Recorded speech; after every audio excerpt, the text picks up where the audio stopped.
আরবি আজকে একটা মাসের নাম আছে, কেউ বলতে পারেন আজকে আরবি মাসের নাম কি? রজব মাস। মাশাআল্লাহ, রজব মাস। নবীজি বলছেন, নবীজি ইদা দাখালা ফি রজবা, তোমাদের মধ্যে যদি কেউ রজব মাস পাও, বলেন আজকে রজবের 2 তারিখ, কয় তারিখ? তাহলে রজব মাস আমরা এখানে যারা উপস্থিত আছি বা শুনতেছি, আমরা রজব মাস পাইছি না পাইছি না? জোরে বলেন। তাহলে করেন, নবীজি বলছেন ইদা দাখালা ফি রজবা, যখন তুমি রজব মাস পাও, ফাকুলু, তখন বলো, অথবা কলা, তুমি বলো, আল্লাহুম্মা, করেন, বারিক লানা ফি রজবা ওয়া শাবান ওয়া বাল্লিগনা রমাদান। পড়েন নাকি? কে হাত তুলেন তো দেখি। পড়তেছি, আলহামদুলিল্লাহ। রাগ করতেছেন না তো? পড়লে কি হবে দেখেন, রজব মাস যেহেতু আপনারা বলছেন, আজকে জুমার মসজিদে সব মুসল্লিদেরকে নিয়ে ইমাম সাহেব এই আলোচনাটা করছেন যে রজব মাসের মহত্ব সম্পর্কে। আমি রজব মাসের মহত্ব সম্পর্কে বর্ণনা করার জন্য না, আমি বয়ান করব রজব মাস আসলে আমরা কি করব। নবীজি বলেন ইদা দাখালা ফি রজবা, তোমাদের ভিতরে যদি কেউ রজব মাস পাও, আলহামদুলিল্লাহ বলেন। আমরা কি রজব মাস পাইছি? সবাই পাইছি।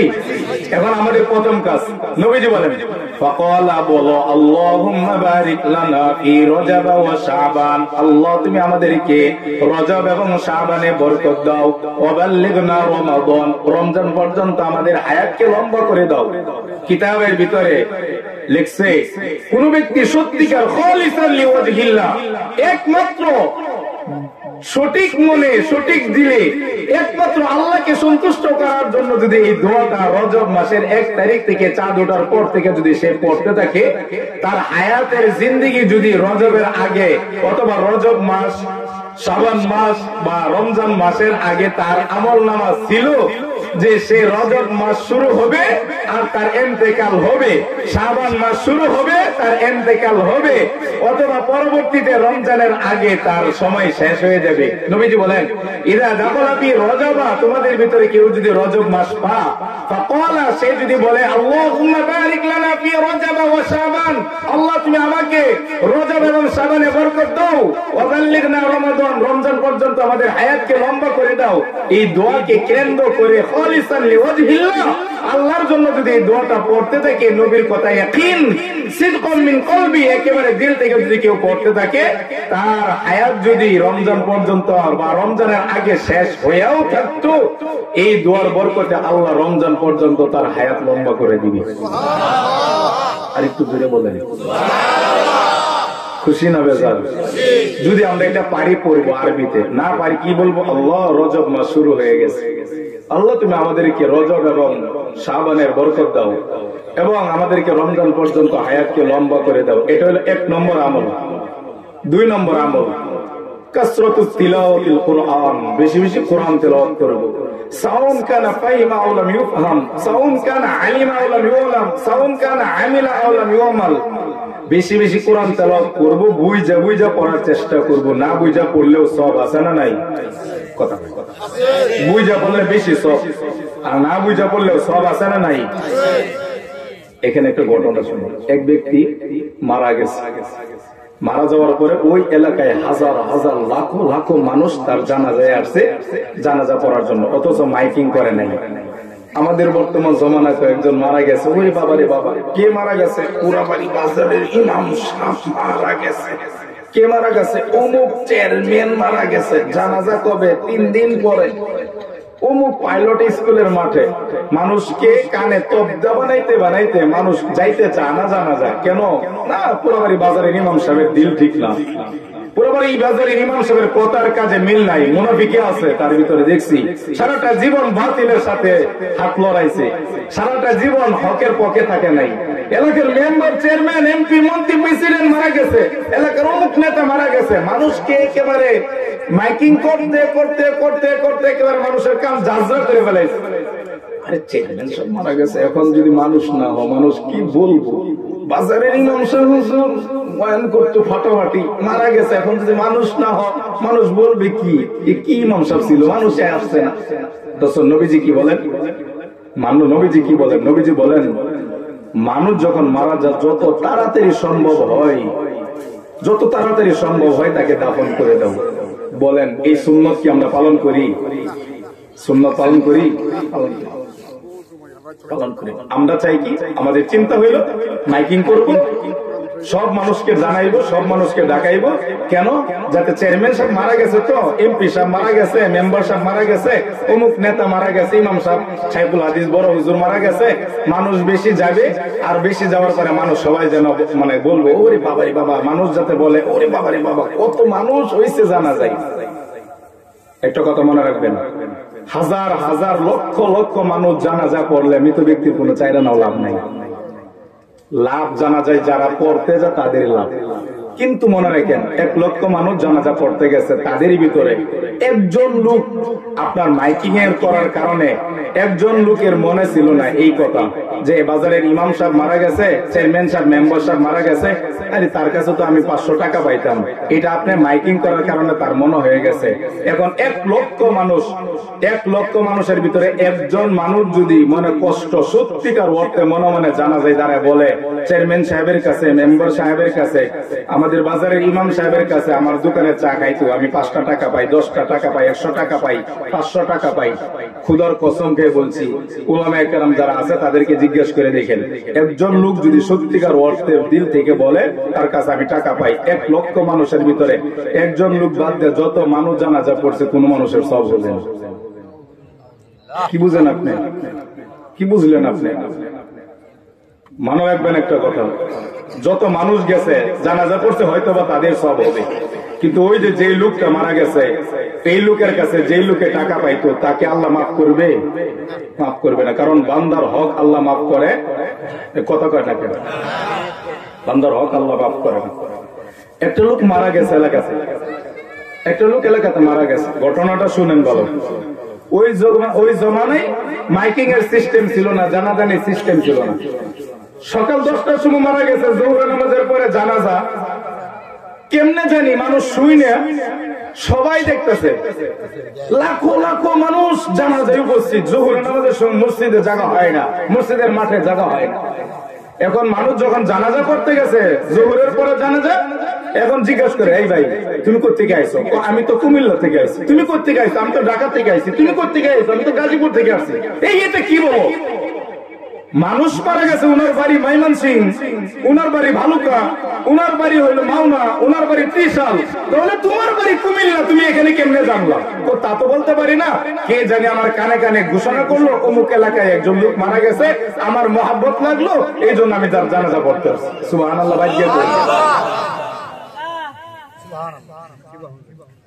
কি অবস্থা! মারা গেছে জানা যায়, মানুষ কথা বলতেছে, একজন আরেকজনের দিকে তাকে, কেউ কাউকে চিনে না। লাখো লাখো মানুষ কেউ কাউকে চিনে না। জানাজা শেষ, সময় মতো জানাজা পড়ছে। জানাজা পড়ার পরে তাকে কবরস্থলে গেছে, কবরে দাফন করছে। দাফন করার সাথে সাথে কবর থেকে জান্নাতের সুঘ্রাণ শুরু হয়ে গেছে। জান্নাতের সুঘ্রাণ শুরু হয়ে গেছে। হঠাৎ করে মানুষ আশ্চর্য, বলা বলি শুরু হয়েছে, এই লোকটা কি করতো, এই লোকটা কি করতো? কেউ বলতেছে আমি তো দেখতাম মাঝে মাঝে ক্ষেত খামারে মানুষের বাড়িতে কাজ করতো, মাঝে মাঝে দেখতাম নামাজ পড়তো, সময় মতো নামাজটা পড়তো, রমজানের রোজা রাখতো, হজ ফরজ হয়েছে না কোনো হজ করতে পারে নাই, জাকাত তো কখন তার টাকা হয় না, জাকাত দিতে পারে নাই। তবে এই লোকটা যে মারা গেল, এত মানুষ, লাখ লাখ মানুষ হলো, আমরা তো এলাকাতে মাইকিং করে নাই, এই লোকটা তো এতিম ছিল, গরিব ছিল, তাকে কেউ দাম দিত না, কিন্তু এত লক্ষ লক্ষ মানুষ হয়েছে কারণ কি? এত মানুষ হওয়ার কারণ কি? কিতাবের ভিতরে লিখছে, প্রত্যেকটা মানুষ যখন ঘোষণা করতেছে একজন আরেকজনে, তুমি কোত্থেকে আসছো, তোমাকে কে জানাইছে, তোমাকে কে জানাইছে, তুমি কোত্থেকে জানলা? সবাই বলতেছে আমার কানে কানে কে জানি ঘোষণা করলো অমুক লোক মারা গেছে, আমি যেন জানা যায় তার জানাজা পড়তে আসি। তার মার কাছে গেছে, বাবার কাছে গেছে, পরিবারের কাছে গেছে, স্ত্রীর কাছে গেছে, ছেলে মেয়ের কাছে গেছে খোঁজ খবর নেওয়ার জন্য। বলেন আপনার ছেলে কি আমল করতো? বলেন আপনার স্বামী কি আমল করতো? হে ছেলে, হে মেয়ে, বলো তোমার আব্বু কি আমল করতো? আমি তো জানি না কি আমল যে করতো, তবে একটা কথা বলি, মনে কষ্ট নিয়েন না। কি আসেন আমাদের ঘরে যাই। ঘরে গেছে, গিয়ে দেখে বলতেছে ওই যে তাকটা আছে না সুকেশটা, ওই দেখেন সুকেশের উপরে এভাবে একটা কাগজ দেয়া অথবা একটা কাপড় দেয়া, একটা কিতাব, একটা বইয়ের মতন কি জানি একটা মোড়ক লাগানো, এটা পেঁচানো, কাগজ দিয়ে এভাবে মোড়ানো পেঁচানো, এই কিতাবটা বাইর করতো। উনি পড়তে পারতো না, মূর্খ মানুষ ছিল, পড়ালেখা করতে পারে না। এটা সামনে নিত, না খালি হাত ঘুরাইতো আর বলতো, আল্লাহ এখানে তো আমি যা বলছো তা সব সত্য, এখানে কোনো সন্দেহ নেই, এটা যা বলছো আল্লাহ, আমি অদম, আমি নালায়েক, আমি অনুপযুক্ত, আমি লেখাপড়া করার যোগ্যতা আমার নাই, আমার চোখের দৃষ্টি নাই, যদিও আমি বাহ্যিক ভাবে দেখি, আল্লাহ এটার মধ্যে যা বলছো সব সত্য। বলেন ওইটার নাম কি? মাশাআল্লাহ, মাশাআল্লাহ, আল্লাহ সবাইকে কবুল করেন, বলেন আমিন। আমি দেখতাম আব্বা প্রতিদিন সকালে এবং রাত্রে ঘুমানোর আগে ওইটা এইভাবে নিতে আর চোখের পানি ছাড়তে। হঠাৎ করে গাইবি আওয়াজ আসে, আসার পরে গাইবি আওয়াজ আসার পরে পুরো এলাকাবাসী স্তব্ধ হয়ে গেছে। গাইবি আওয়াজ আসছে, সাদাকা আব্দি, আমার বান্দার কবরের আযাব, পুলসিরাত, হাসর সব মাফ কইরা আমি আমার বান্দাকে কবরের ভিতরে আমি জান্নাতের বাগান বানিয়ে দিলাম। কেন? ওই যে কিতাবটা যা আছে এটার নাম হলো বাল হুয়া কুরআনুম মাজিদ, এটা কুরআন মাজিদ। এই লোক পড়তে পারতো না, কিন্তু মুখে নিত, চোখে নিত, হাতে নিত আর বলতো আল্লাহ এটার ভিতরে যা আছে সব সত্য, আমি পড়তে পারি না। এই কোরআনকে স্পষ্ট করার কারণে, কোরআনকে দেখার কারণে, হাতে লওয়ার কারণে যদি তাকে আল্লাহ এই মর্যাদা যদি দান করে, বলেন আমরা যদি কোরআন পড়তে পারি, মাদ্রাসার মাহফিল, পাঞ্জেখানা মসজিদ, মাদ্রাসার মাহফিল, ফুরকানিয়া মাদ্রাসা, বলেন যেই এলাকাতে, যেই বাচ্চারা, যেই গড়ে, যেই রাষ্ট্রে, যেই এলাকাতে কোরআন তেলাওয়াত হবে, ওই এলাকাতে আল্লাহ মাফ করে দিতে পারে না? পারে না? মনে আল্লাহর ক্ষমতা এখন নাই। কথা বলেন না, আপনারা সবাই তো বলেন না। না, আল্লাহর পাওয়ার তো 20 বছর আছে না, আমেরিকা চলে গেছে। কথা বলেন, আল্লাহ আমেরিকা গেছে না? আছে না নাই? আল্লাহ আগেও ছিল, এখনো আছে, কিয়ামত তো থাকবে। সব যখন কেউ ছিল না আল্লাহ ছিলেন, এখনো আছেন। যখন কেউ থাকবে না, কে থাকবে? জুড়ে বলেন, কে থাকবে? কে থাকবে? জুড়ে মন খুলে বলেন, কে থাকবে? আল্লাহ, ডাকবেন আল্লাহ, আল্লাহ থাকবে, আল্লাহ থাকবেন। এই জন্য বয়োজ্যেষ্ঠ বুজুর্গ, যদি পারেন, সম্ভব হয়, অল্প সময় বৈশা, সপ্তাহে একদিন হোক, প্রতিদিন না পারেন সপ্তাহে একদিন হোক, পারলে প্রতিদিন করেন, না পারেন সপ্তাহে করেন, না পারে মাসে একবার অন্তত কমপক্ষে অল্প সময় বসে এই কোরআনটা হাতে নিয়ে চুমা খান, তাকায় থাকেন, জিকির আজগার করেন। দুইটা আমল, আল্লাহ আমাদের সবাইকে বেশি বেশি আমলগুলো করার তৌফিক দান করেন। সম্মানিত ভাইরা আমার, দুইটা আমলের কথা বলে আমি আমার মূল আলোচনার মধ্যে শুরু করছি। আমার মূল আলোচনার বিষয়বস্তু হইল, আজকে 5টা বিষয় আলোচনা করব সংক্ষেপে। যে সময়টুকু আমাকে দেওয়া হয়েছে এই সংক্ষিপ্ত সময়ের ভিতরে আমি 5টা জিনিস আলোচনা করব। 1 নম্বর, কুরআনুল কারীমের যে আয়াতটা তেলাওয়াত করেছি, এই আয়াতের আগে তরজমাটা শুনেন। আল্লাহ তাআলা বলেন, ফামান যুহজিহা আনিন নার, কিয়ামতের দিন, কিয়ামতের ময়দানে আল্লাহ যার প্রতি সন্তুষ্ট হয়ে বলবে, হে মানুষ, আমি তোমাকে আজকে জাহান্নাম থেকে মুক্তি দিয়ে দিলাম, ওয়া উদখিলাল জান্নাতা, তোমাকে আমি অর্ডার দিলাম, হুকুম করলাম, জাহান্নাম থেকে মুক্তি দিয়ে তোমাকে জান্নাতের কথা বললাম, তুমি জান্নাতে চলে যাও। এই কাজটা যার জন্য বলবে, যাকে হুকুম করবে, ফাকাদ ফাস, কিয়ামতের দিন সেই ব্যক্তি কামিয়াব হবে। জাহান্নাম থেকে যে ব্যক্তি মুক্তি পাবে, জান্নাত পাবে, সেই ব্যক্তি কামিয়াব। পরের আয়াতের অংশে আল্লাহ তাআলা বলেন, ওমাল হায়াতুদ দুনিয়া ইল্লা মাতাউল গুরুর, মনে রাখো দুনিয়া কিন্তু ধোঁকার জায়গা, এই জিন্দেগি কিন্তু ধোঁকার জায়গা, দুনিয়া কিন্তু ধোঁকার জায়গা। আর দুনিয়া হুরুতুন খাজিরা, এই দুনিয়া কিন্তু চাকচিক্যের জায়গা। হাজারো লাখো আলেম, মুফতি, মুহাদ্দিস, শাইখুল হাদিস, আল্লাহর ওলি, বুজুর্গ ব্যক্তি, ইমাম, মুসল্লি, বক্তা, হাজার মুসল্লি মানুষ, নামাজি, হাজি, গাজী মানুষ এই দুনিয়ার পিছনে পড়ে তার সব ধ্বংস করে দিবে। সাবধান, সাবধান, ওমা হাযিল হায়াতুদ দুনিয়া ইল্লা লাহু ওয়া লাইব, মনে রেখো দুনিয়াতে যাওয়ার পরে কিন্তু দুনিয়ার পিছনে পড়ে আমি আল্লাহর কথা ভুলে যাও না। এই দুনিয়া কিন্তু ধোঁকার জায়গা, এটা কিন্তু ধোঁকার জায়গা। তোমাকে কিন্তু আল্লাহ পাক রব্বুল আলামিন পাঠাইছেন, কিয়ামতের ময়দানে আল্লাহ জিজ্ঞাসা করবেন, দুনিয়াতে তোমাকে কেন পাঠাইছিলাম, তুমি কি যের জন্য পাঠাইছিলাম সেটা কি তুমি করে নিয়ে আসছো কিনা? সম্মানিত ভাইরা আমার, এই জন্য সাবধান থাকতে হবে। আল্লাহ যেন আমাদের সবাইকে কিয়ামতের ময়দানে এই মাদ্রাসা মসজিদের মাহফিলকে কিয়ামতের দিন উসিলা করে আল্লাহ আমরা যারা আয়োজক করছি, যারা সাহায্য করছি, সহযোগিতা করছি, অত্র এলাকার সহ আল্লাহ সকল মুসলিম উম্মাহকে যেন এটাকে নাজাতের উসিলা করে কিয়ামতের ময়দানে আল্লাহ যেন আমাদের সকলকে জাহান্নাম থেকে মুক্তি দিয়ে জান্নাত দান করেন। আল্লাহ আপনি আমাদের সকলকে কবুল করেন। আমি অল্প সময় নিয়ে 2-4 মিনিট বা 10-20 মিনিট সময় একটা গুরুত্বপূর্ণ বিষয় নিয়ে আলোচনা করি। সম্মানিত ভাইরা, মূল আলোচনাটা শুনেন। মুসলিমদের জন্য 5টা কাজ করা প্রত্যেকটা মুসলমানের জন্য জরুরি, অথবা 5টা কাজ থেকে 5টা গুনাহ থেকে বেঁচে থাকা প্রত্যেকটা মুসলিমের জন্য জরুরি। 1 নম্বর গুনাহ, ভালো করে খেয়াল করবেন, রাগ করবেন না তো। 1 নম্বর, প্রত্যেকটা মুসলিমের জন্য উচিত হইল তারা শিরিক করবে না। কি করবে না বলেন? ভালো করে বুঝবেন শিরিক কাকে বলে, এটা আগে বুঝেন। শিরিক অর্থ হইল এক কথায়, শিরিক করলে আল্লাহকে অপমান করা হয়, শিরিক করলে আল্লাহকে লাঞ্ছনা দেওয়া হয়, শিরিক করলে আল্লাহ কষ্ট পায়। কোন ব্যক্তি যদি শিরিকের সাথে লিপ্ত থাকে বা শিরিকের কাজ করে, শিরিকের আমল করে, শিরিকের কাজ করে, তাহলে সে কেমন জানে সরাসরি ডাইরেক্ট আল্লাহর সাথে যুদ্ধ করে। শিরিক করলে আল্লাহ তার জীবনে নামাজ, রোজা, হজ, যাকাত সব ইবাদত আল্লাহ তাআলা বরবাদ করে দিবেন, সব ইবাদত বরবাদ করে দিবেন। এইজন্য 1 নম্বর, কোন মুসলিম শিরিক করা যাবে। আল্লাহ শিরিক করলে খুব কষ্ট পান। শিরিক কাকে বলে? শিরিক বলা হয় যদি আপনি আল্লাহকে বাদ দিয়া আল্লাহর যত সিফত আছে, আল্লাহর যত কার্যকারিতা গুণাবলী আছে, আল্লাহ যা করতে পারে এমন গুণাবলী কোন মাখলুককে মনে করার নাম শিরিক। কথা কয় না? আমি এত বাঙ্গায় বলতে পারবো না, কারণ এত বাঙ্গায় বললে অনেক ভাই আছে এখানে উঠে চলে যাবে, আবার অনেক ভাই আছে যে উল্টা পাল্টা বুঝে পরে হুজুর আনছিলাম, হুজুর আমার বিরুদ্ধে ওয়াজ করলো, এই জন্য আপনার বিরুদ্ধে ওয়াজ করবো না। তবে আপনি একটু ভালো করে খেয়াল করেন, শিরিক করা যাবে না, কোন মুসলিম শিরিক করতে পারবে না।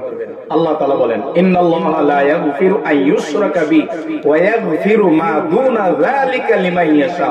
কোন ব্যক্তি কিয়ামতের ময়দানে যদি এই কথা আমি আল্লাহর কাছে বলতে পারে, আল্লাহ আমি নামাজ, রোজা, হজ, যাকাত, ইবাদত, বন্দেগী মোটামুটি যা পারছি করছি, অথবা কি করছি না করছি আল্লাহ তুমি জানো, কিন্তু আমি একটা গুনাহ করি নাই, সেটার নাম হলো শিরিক। আল্লাহ বলেন, ওয়া ইয়াগফিরু মা দুনা যালিকা লিমান ইয়াশা। কোন ব্যক্তি কিয়ামতের ময়দানে যদি বুকে হাত দিয়ে আল্লাহর সামনে বলতে পারে, আল্লাহ আমি শিরিক ছাড়া, আমি শিরিকের গুনাহ করি নাই, অন্য গুনাহ কি করছি না করছি তুমি ভালো জানো, আমি ইয়াকিন বিশ্বাস আমি শিরিক করি নাই। আল্লাহ বলেন, শিরিকের গুনাহ ছাড়া কিয়ামতের ময়দানে আমি আল্লাহ সব মাফ করে দিব। শিরিক করা যাবে 1 নম্বর। 2 নম্বর, বেদাত করা যাবে না। বেদাত, বেদাত কি? বেদাত অর্থ হলো ইসলামের ভিতরে নতুন কোন জিনিস ঢুকানো যাবে না। আমল করতে গিয়া আল্লাহ যেটা বলছেন নবীর মাধ্যমে, অথবা নবী যেটা বলছেন, অথবা সাহাবায়ে কেরাম নবীর সামনে যেভাবে করছেন, অথবা সাহাবায়ে কেরাম নবীর মাধ্যমে যেভাবে করতে বলছেন, আল্লাহ যেভাবে বলছেন নবীকে, নবী যেভাবে করাইছেন সাহাবাদেরকে, এই আমল করতে গিয়া কোন নিজের পক্ষ থেকে ইসলামের ভিতরে, দ্বীনের ভিতরে, আমলের ভিতরে কোন অতিরিক্ত করা যাবে, বেদাত করা যাবে না। বেদাতের ফসল কি? বেদাতের ফল কি? নবীজি বলেন, কুল্লু বিদআতিন দালালা, প্রত্যেক বেদাত গুমরাহ, প্রত্যেক বেদাত পথভ্রষ্ট, প্রত্যেক বেদাতই কোন ইবাদত আল্লাহর কাছে কবুল হয় না। এটা আপনি রাগ করেন না, আমি আপনাকে পায়ে ধরে বলছি, আপনি রাগ করবেন না। কিন্তু 1 নম্বর শিরিক করব না, 2 নম্বর বেদাত করব না। শিরিক করলে যেমন আল্লাহকে অপমান করা হয়, শিরিক করলে যেমন আল্লাহ কষ্ট পান, বেদাত করলে নবীকে অপমান করা হয়, বেদাত করলে নবী কষ্ট পান। আচ্ছা আপনারা এখন বলেন, বাদামিয়ার মুসলমান 30 সালবাসী মনে রাখেন, সত্যিকার অর্থে আওয়াজ করে বলবেন, কিয়ামতের ময়দানে যদি দুনিয়াতে থাকা অবস্থায় আমি আর আপনি যদি শিরিক আর বেদাত কইরা আল্লাহকে আর রাসূলকে যদি কষ্ট দিয়ে যদি মারা যায়, কিয়ামতের ময়দানে নবীজি আমাদের ব্যাপারে সুপারিশ করবে? যারা না বলেন নাই তাদেরকে মনে হয় করবে। আল্লাহর নবীর সুপারিশ ছাড়া কোন ব্যক্তি জান্নাতে যাইতে পারবে?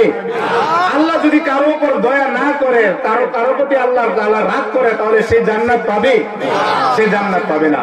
এই জন্য মনে রাখবেন মুসলিম উম্মাহ, বর্তমান সময়ের ভিতরে কথা কাজে কর্মে 24 ঘন্টায় আমরা বেদাতের ভিতরে আর শিরিকের ভিতরে লিপ্ত। যদি সময় থাকতো তাহলে শিরিক কাকে বলে, বেদাত কাকে বলে, যদি সময় এতটুকু থাকতো তাহলে বলতাম। যেহেতু দূরে যাইতে হবে এই জন্য বলতে পারতাছি না। তবে এতটুকু মনে রাখেন, 1 নম্বর মুসলিম উম্মাহ যারা নিজেদেরকে মুমিন দাবি করবে, মুসলিম দাবি করবে, আল্লাহর আব্দ আল্লাহর বান্দা দাবি করবে, নবীর উম্মত দাবি করবে, তারা কোনোদিন শিরিক করতে পারবে না, বেদাত করতে পারবে।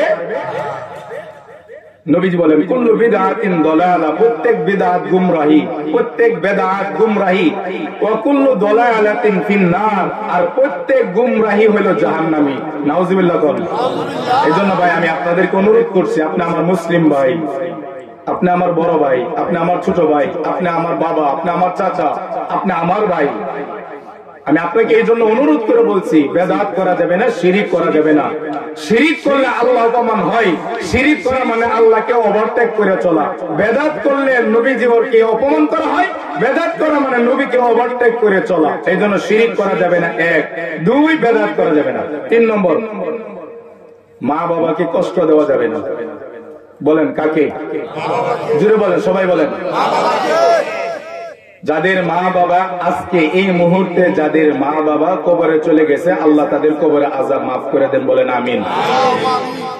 আর যাদের মা বাবা বেঁচে আছে, আমি খোদার কসম, আল্লাহর কসম খেয়ে বলছি, পৃথিবীতে কোন যদি মানুষ যদি জান্নাতে যেতে চায়, মানুষ যদি জাহান্নাম থেকে মুক্তি চায়, কোন মানুষ যদি জাহান্নাম থেকে মুক্তি পেতে চায়, জান্নাত পেতে চায়, তার নামাজ, রোজা, হজ, যাকাত, দান, সদকা, মসজিদ, মাদ্রাসা, পীর, খানকা সব ধ্বংস হয়ে যাবে যদি তার মা বাবাকে চুল পরিমাণ, জাররা পরিমাণ কষ্ট দিয়ে থাকে, কষ্ট দিয়ে থাকে। আপনারা অল্প সময় বুঝলে বুঝবেন। কুরআনুল কারীমের ভিতরে আল্লাহ বলেন, ওয়া ক্বাদা রাব্বুকা, আমি রব, আমি আল্লাহ ফয়সালা করে দিলাম, আল্লাহ তা'বুদু ইল্লা ইয়্যা, আমি আল্লাহকে ছাড়া অন্য কারো ইবাদত করা যাবে? জোরে বলেন, যাবে? 1 নম্বর, আমি আল্লাহকে ছাড়া অন্য কারো ইবাদত করা যাবে না। 2 নম্বর, ওয়াবিল ওয়ালিদাইনি ইহসানা, মা বাবার সাথে সৎ আচরণ করতে হবে, আল্লাহর ইবাদত করতে হবে। 2 নম্বর, মা বাবার সাথে সুসম্পর্ক, সৎ আচরণ মা বাবার সাথে করতে হবে। ইবাদত করবেন কার? বলেন, নামাজ পড়বো কার জন্য? হয় নাই, হয় নাই, জোরে আওয়াজ দিয়ে বলেন, নামাজ পড়বো কার জন্য? রোজা রাখবো কার জন্য? যাকাত দিব কার জন্য? জোরে বলেন মুসলমান। হজ করবো, যাকাত দিব, দান করবো, সদকা করবো, মসজিদ করবো, মাদ্রাসা করবো, যত ইবাদত আছে সব করবো একমাত্র কার জন্য? আল্লাহর জন্য। আল্লাহ বলেন, আমি ফয়সালা করে দিলাম, আল্লাহ তা'বুদু ইল্লা ইয়্যা, আমি আল্লাহকে ছাড়া অন্য কারো ইবাদত করা যাবে না। ওয়াবিল ওয়ালিদাইনি ইহসানা, 2 নম্বর, মা বাবার সাথে সৎ আচরণ করতে হবে। এদিকে তাকান। 1, আল্লাহর ইবাদত করতে হবে। 2, মা বাবার খেদমত করতে হবে, মা বাবার সাথে সুসম্পর্ক রাখতে হবে, সৎ আচরণ করতে হবে। এদিকে তাকান।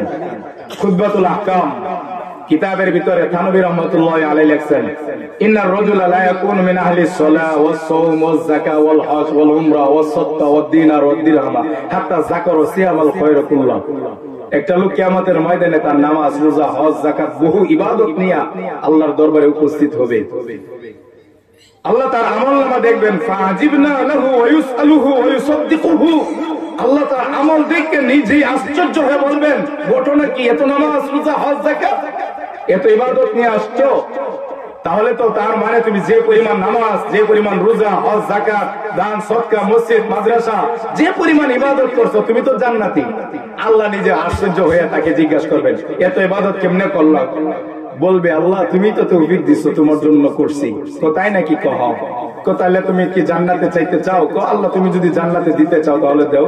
সে জান্নাতে যাইতে চাইবে, এই দিক দিয়ে পিছন দিক দিয়ে একজন মুরব্বী তার আগে আওয়াজ দিয়ে বলবে, আল্লাহ উনাকে দাঁড় করান, উনি জান্নাতে যাক, আমার কোনো আফসোস নাই, কিন্তু উনাকে একটু দাঁড় করান, ওনার সাথে আমার 1 মিনিট কথা আছে। কথা আছে, ছেলে জান্নাতে যাবে, মেয়ে জান্নাতে যাবে, 1 মিনিট কথা আছে। যখন কথা বলতে আসবে, আয়েশা বলবে, আতারিফুনানি, দেখো তো তুমি আমাকে চিনো কিনা, দেখো তো তুমি আমাকে চিনো কিনা। তখন ছেলে অথবা মেয়ে বলবে, আমি তোমাকে চিনি না। তো চিনো না? তুমি আমাকে চিনো না? আমি তো তোমাকে চিনতেছি না। তো চিনবা চিনবা, ভালো করে খেয়াল করো। এরপরে আল্লাহ পাক রব্বুল আলামিন ক্যামেরার মাধ্যমে তার সামনে তুলে ধরবেন। ওই যে যাকে জান্নাতের ঘোষণা করছিলেন, তাকে ক্যামেরার মাধ্যমে জান্নাতে ঘোষণা যাকে করছিলেন তুলে ধরবেন। দেখো তো তুমি চিনো কিনা? তখন জিহ্বা কামড় দিবে, ইন্না লিল্লাহি, উনি তো আমার আব্বা, উনি তো আমার মা। আব্বা তুমি এখানে, আম্মা তুমি এখানে, চাচা আপনি এখানে কেন, অমুক তুমি আপনার এখানে কেন? বলতেছে তুমি তো তোমার স্ত্রীর কথা শুই না, তুমি তোমার শ্বশুর শাশুড়ি বন্ধু বান্ধবের কথা শুই না, মা বাবাকে ত্যাগ করে তুমি অন্য জায়গায় চলে গেছিলাম, মা বাবাকে কষ্ট দিয়েছিল, আল্লাহর কাছে বিচার দিয়েছিলাম। জান্নাতে যাইবা যাও, কিন্তু স্ত্রীর কথা শুই না, শ্বশুর শাশুড়ির কথা বন্ধু বান্ধবের পালাই কইরা আমার মা বাবাকে কষ্ট দিয়েছিলাম, ওই কষ্টের কথা আল্লাহর কাছে বিচার দিছিলাম। ওই কষ্টে আমরা দুনিয়াতে যা করছিলাম, কষ্টের বদলা দিয়ে তারপরে জান্নাতে যাব। আটকায় দিবেন, আটকায় দিবেন। কিতাবের ভিতরে আসছে, হাদিসের কিতাবের ভিতরে পাই, বুখারী, মুসলিম, আবু দাউদ, তিরমিজি, নাসাই, ইবনে মাজাহ, শরহ মুওয়াত্তা, শরহ মুওয়াত্তা মালিক, শরহ মুওয়াত্তা হিব্বান, মুস্তাদরাক হাকিম, দারবি কুতনি, সমস্ত হাদিসের কিতাবের ভিতরে লিখছে রাসূল বলেছেন কিয়ামতের ময়দানে প্রত্যেকটা ছেলে এবং মেয়েকে আল্লাহ জিজ্ঞাসা করবেন তোমার প্রতি তোমার মা বাবা কি রাগ না রাগ না? যদি কোনো ছেলে এবং মেয়ে বলতে পারে যে আমার আব্বা আমার প্রতি অসন্তুষ্ট না, আল্লাহ বলবেন তোর নামাজ, রোজা, হজ, যাকাত, অন্যান্য ইবাদতের দিকে আমি আর তাকাইতাম না, তোর আম্মা তোর প্রতি সন্তুষ্ট, রেজার রব রেজাল ওয়ালিদাই, সাখাতুর রব সাখাতুল ওয়ালিদাই, তোর মা বাবা তোর প্রতি সন্তুষ্ট, যা তুই জান্নাতে যা। মা বাবাকে কষ্ট দিলে ঈমান হারা হয়ে মারা যাবেন।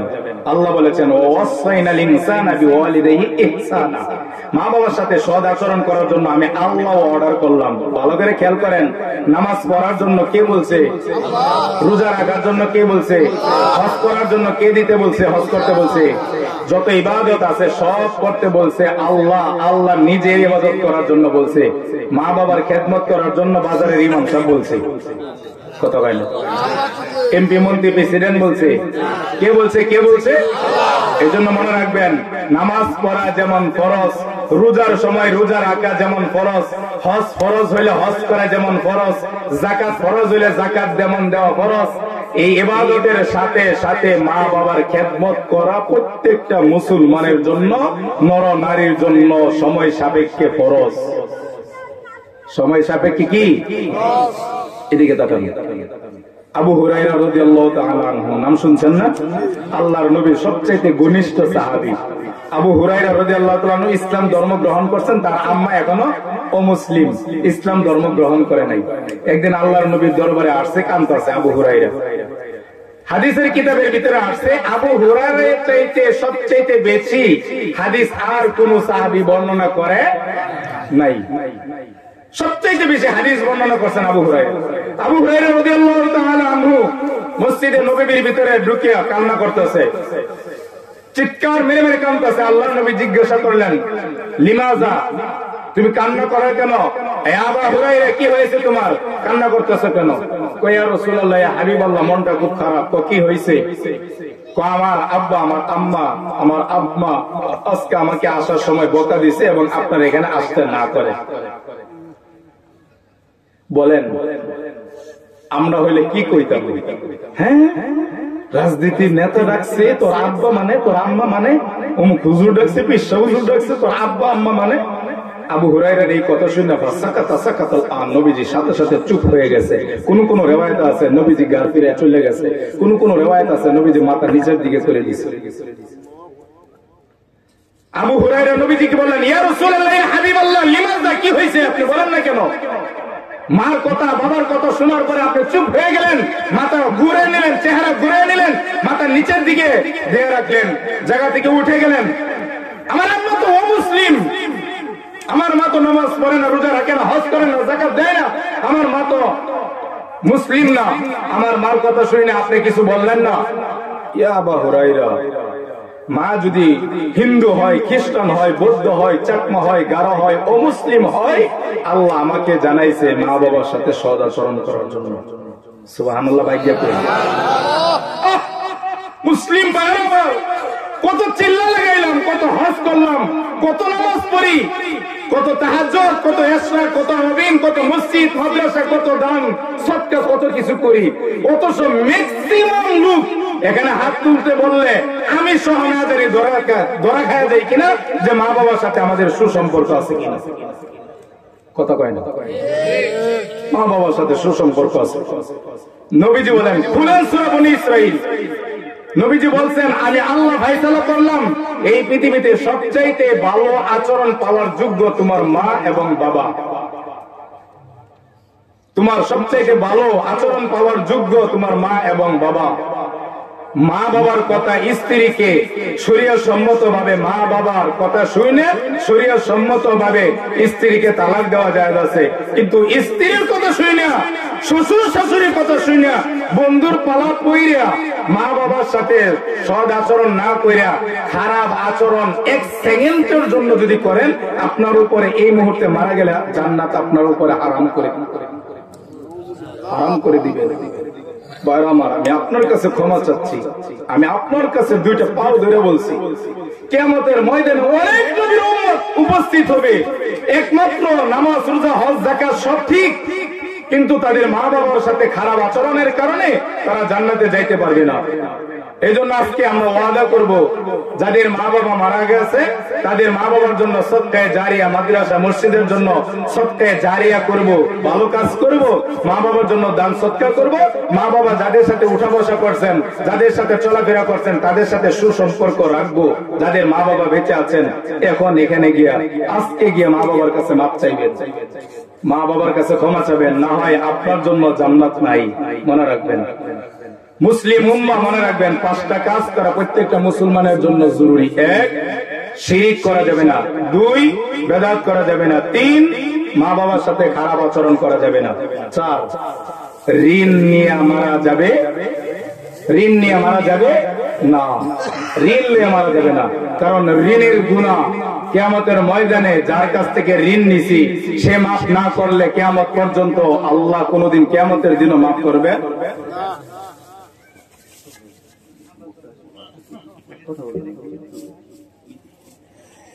বুঝে আসলো তো? ঋণ নিয়ে মারা যাবে না, মারা যাওয়া যাবে না। 4 নম্বর।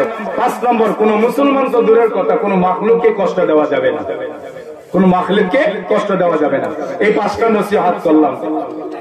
শেষ কথা বলছি, এদিকে তাকান, শেষ কথা বলছি, হুজুর যেহেতু চলে আসছেন, শেষ কথা হলো আল্লাহ পাক কুরআনুল কারীমে বলেন, সূরা মুমিনুন কুরআনুল কারীমের 114টা সূরার ভিতরে 30 নম্বর সূরা, 18 নম্বর পারা, 4 নম্বর পৃষ্ঠা, 9 নম্বর 10 নম্বর লাইনের 51 নম্বর আয়াত। আল্লাহ তাআলা বলেন, ইয়া আইয়ুহার রাসূল, হে নবী, হে রাসূলগণ, হে নবীগণ, কুলু মিনাত তাইয়্যিবাত, তোমার নামাজ রোজা হজ যাকাত কোন ইবাদত যদি আল্লাহর কাছে কবুল করাইতে চাও, তোমার 1 নম্বর হালাল খেতে হবে। 1 নম্বর কি খেতে হবে বলেন? 1 নম্বর কি? মনে রাখবেন, 1 নম্বর হালাল খেতে হবে। 2 নম্বর ওয়ামালু সালিহা, নেক আমল করতে হবে। নেক আমল করতে গিয়ে শিরক আর বেদাত করা যাবে না, সুন্নাহ বিরোধী কোনো কাজ করা যাবে না। নেক আমল করতে গিয়ে সুন্নাত অনুযায়ী কাজ করতে হবে, শিরক বেদাত করা যাবে না। আর 1 নম্বর ইবাদত কোনো কবুল করাইতে হইলে 1 নম্বর হালাল খেতে হবে। হালাল খাওয়ার বিকল্প নাই। যে ব্যক্তি সুদ খাবে সুদ দিবে, ঘুষ খাবে ঘুষ দিবে, অন্যের জমিন আত্মসাৎ করবে অন্যের জমিন আত্মসাৎ করে নিবে, ধোঁকাবাজি করবে, বাটপারি করবে, সিটারি করবে, আরেকজনের আইন দখল করে নিবে, ক্ষমতার দোহাই দেয়া, পাওয়ার দেখাইয়া ক্ষমতার দোহাই দেয়া যে ব্যক্তি অন্যের জমিন আত্মসাৎ করবে, সুদ দিবে, ঘুষ খাইবে ঘুষ দিবে, দুর্নীতি করবে, তার কোনো ইবাদত তো দূরের কথা, তার কোনো ইবাদত আল্লাহর কাছে কবুল হবে